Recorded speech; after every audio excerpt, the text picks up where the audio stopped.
রবিবার দিন আসলেই সেই একই আবদার, নতুন কিছু টিফিন খাওয়ার। তাই আজ একটা পরোটার রেসিপি নিয়ে হাজির হলাম। নমস্কার বন্ধুরা, রূপা সিম্পল অ্যান্ড ডেলি লাইফে আবার একটা নতুন পর্বে সবাইকে স্বাগত। আজ শেয়ার করছি রসুন পরোটা। অত্যন্ত লোভনীয় স্বাদের, নরম তুলতুলে এই পরোটা সারা দিন নরম থাকবে। খাওয়ার জন্য কোনো তরকারির প্রয়োজনই হবে না। রায়তা কিংবা চাটনি বা একটু সস দিয়েই খাওয়া হয়ে যাবে। তাহলে চলুন কিভাবে এই লোভনীয় পরোটাটি তৈরি করলাম সেটাই এবার দেখে নেওয়া যাক। সবার প্রথমে একটা বাটিতে নিয়ে নিচ্ছি আমি ছোট বাটির 1 বাটি আটা, আর নিয়ে নিচ্ছি ওই একই বাটির 1 বাটি ময়দা। আমি এখানে আটা আর ময়দা মিশিয়ে নিয়েছি বন্ধুরা, দুরকম। আপনারা যে কোনো একরকম আইটেম দিয়ে এটা করতে পারেন, শুধু আটা বা শুধু ময়দা, কিংবা আমার মতো এভাবে আটা ময়দা মিশিয়েও কিন্তু পরোটাটা তৈরি করতে পারেন। এবার এর মধ্যে দিয়ে দিচ্ছি পরিমাণ মতো নুন, দিয়ে দিচ্ছি সামান্য পরিমাণ একটু গোটা জিরে, আর দিয়ে দিচ্ছি খুব সামান্য পরিমাণ একটু জোয়ান। জোয়ানটা হাতে এইভাবে ঘষে নিয়ে দিয়ে দিচ্ছি, খুব সুন্দর একটা ফ্লেভার হবে। এদিকে গ্যাসে আমি একটা ছোট প্যান বসিয়ে দিয়েছি। প্যানের মধ্যে দিয়ে দিচ্ছি ওই 1 চামচের মতো রাইস ব্র্যান অয়েল। এবার এই তেলের মধ্যে দিয়ে দিচ্ছি 2টো শুকনো লঙ্কা। লঙ্কাটা একটু লাল লাল করে ভেজে নিতে হবে। লঙ্কাটা ভাজা হয়ে গেলে এটা তুলে নিয়ে এইবার এই তেলের মধ্যে দিয়ে দিচ্ছি আমি, দেখুন, 8-10 কোয়া রসুন। এই রসুনটাকেও সুন্দর করে লাল লাল করে ভেজে নিতে হবে। যেহেতু রসুন পরোটা, তাই রসুনের পরিমাণটা একটু বেশি লাগবে। আটা ময়দার পরিমাণ অনুযায়ী রসুনের পরিমাণটাও আপনারা একটু কম বা বেশি করে নেবেন।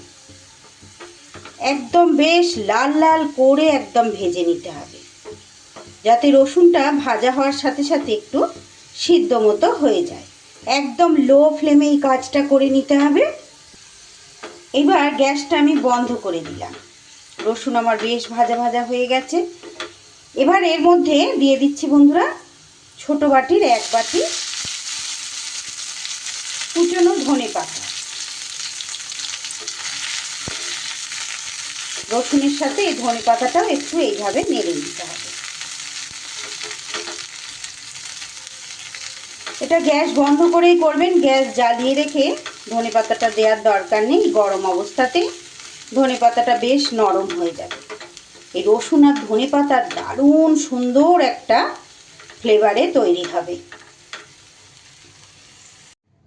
এবার এটা একটু ঠান্ডা হলে অফ ক্যামেরায় এটাকে আমি শুকনো লঙ্কাটা আর রসুনটা ভালো করে একটু মেখে নিয়েছি। এইবার এই ভাজাটা সম্পূর্ণ ময়দার মধ্যে দিয়ে দিলাম। এবার এর মধ্যে দিয়ে দিচ্ছি বন্ধুরা একটা সিদ্ধ আলু। বেশ মাঝারি সাইজের আলুটা ছিল, 2 টুকরো করে আমার সিদ্ধ করা ছিল। সেই আলুটাই হাতে করে এইভাবে চটকে দিয়ে দিচ্ছি। এটা গ্রেট করার বা ম্যাশার দিয়ে ম্যাশ করার দরকার নেই, হাতে করে এভাবে দিয়ে দিলেই হবে। আলুর পরোটা তো আপনারা অনেক রকমভাবে খেয়েছেন বন্ধুরা, একবার এইভাবে রসুন দিয়ে এই পরোটা খেয়ে দেখবেন।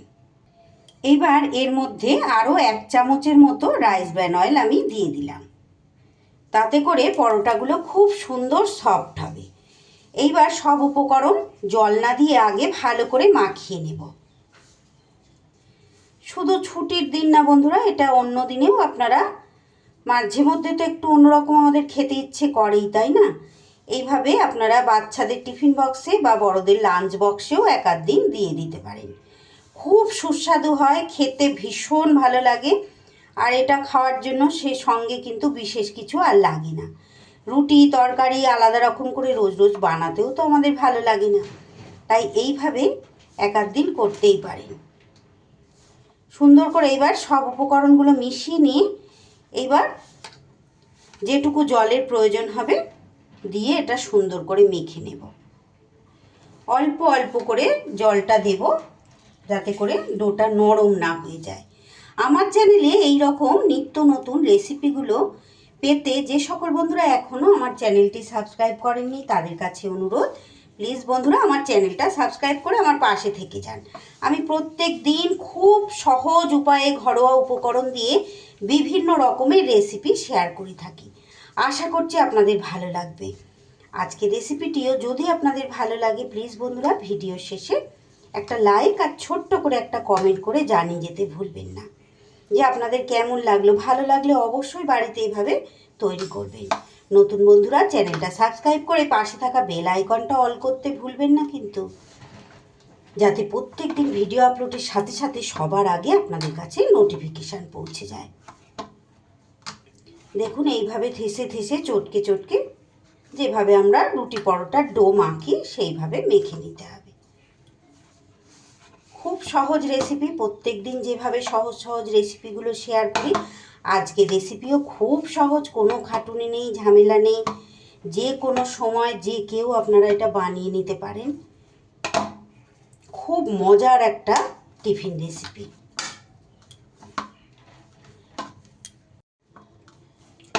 খুব সহজে এটা মাখা হয়ে গেছে, যেহেতু আলু আছে হাতে একটু চিটচিট করে লেগেছে। এবার ডোটা রেখে দিয়ে হাতটা আমি পরিষ্কার করে নেব। হাতের মধ্যে সামান্য পরিমাণ একটু তেল নিয়ে নিয়েছি। এটা রেস্টে রাখার কোনো দরকার নেই, এটা সাথে সাথেই আপনারা করতে পারবেন।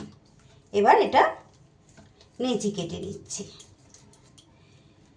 আমরা রুটি পরোটার যেরকম নেচি কাটি, তবে পরোটার ক্ষেত্রে তো একটু বড় কাটি, এটাও তেমন খুব পাতলা হবে না, রুটির থেকে একটু বড় বড় করে এইভাবে নেচি কেটে নিতে হবে।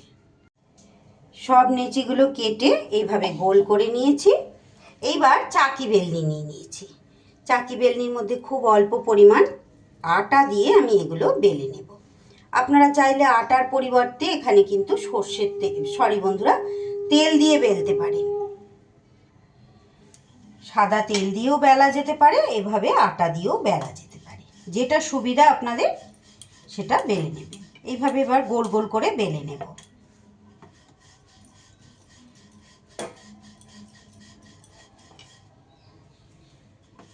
একটু মোটা মোটাই হবে এগুলো, রুটির থেকে একটু মোটা মোটা করে গোল শেপ দিয়ে আমি বেলে নিচ্ছি। আপনাদের যেমন ইচ্ছে শেপ দিয়ে বেলে নিতে পারেন। দেখুন একটা বেলা আমার হয়ে গেল। আটা বা ময়দা দিয়ে যদি এই রকম বেলেন তাহলে সবগুলোই একসাথে বেলে রেডি করে নিতে পারবে। আর তেল দিয়ে বেলতে গেলে কিন্তু বন্ধুরা সেক্ষেত্রে আপনাকে অল্প অল্প করে বেলে ভাজতে হবে, কারণ জড়িয়ে যাবে, আলু আছে তো। সবগুলোই আমি একসাথে বেলে নিচ্ছি। এইবার গ্যাসে আমি প্যান বসিয়ে দিয়েছি। প্যান গরম হলে এবার শুকনো অবস্থায় দিয়ে দিতে হবে। একদিক একটু সেঁকা হয়ে গেলে এইভাবে উল্টে দিলাম। এতক্ষণ পর্যন্ত ধৈর্য ধরে যে সকল বন্ধুরা আমার সঙ্গে রয়েছেন তাদেরকে জানাই অসংখ্য ধন্যবাদ, অনেক অনেক ভালোবাসা আর অনেক শুভকামনা। আবারও অপর দিক উল্টে দিয়ে এই রকম বেশি দিতে হবে না, 1 থেকে ছোট চামচের 1.5 চামচ মতো তেল দিয়ে দিয়ে এইভাবে ভেজে নেব।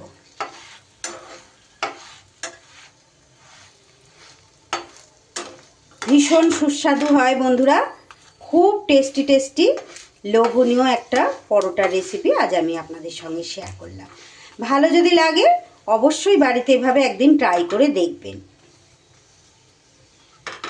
আর ভিডিওর শেষে আমাকে একটা লাইক আর ছোট্ট করে একটা কমেন্ট করে জানিয়ে যাবেন যে আপনাদের সত্যি কতটা ভালো লেগেছে, সেটা আমি বুঝতে পারবো।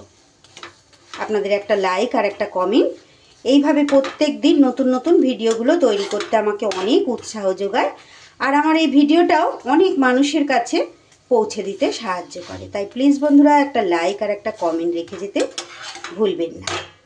দেখুন এইভাবে উল্টে পাল্টে বেশ লাল লাল করে মচমচে করে ভেজে নিতে হবে। সামান্য অল্প 1 চামচ করে তেল দিলেই এগুলো ভাজা হয়ে যাবে।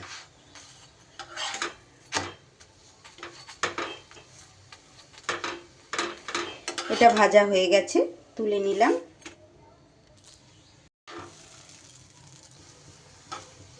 একই রকম করে প্রত্যেক কটা উল্টে পাল্টে এইভাবে ভেজে নিতে হবে। সব কটা পরোটা আমার ভাজা হয়ে গেছে। এইবার গরম গরম পরিবেশন করে দেব।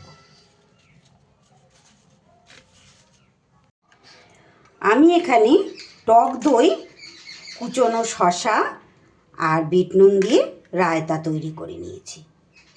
আজ আমি এই রায়তা দিয়েই পরিবেশন করব। আপনারা এইভাবে রায়তা তৈরি করে নিতে পারেন, তা না হলে শুধু টক দই দিয়েও পরিবেশন করতে পারেন, কিংবা টমেটো সস দিয়েও পরিবেশন করতে পারেন।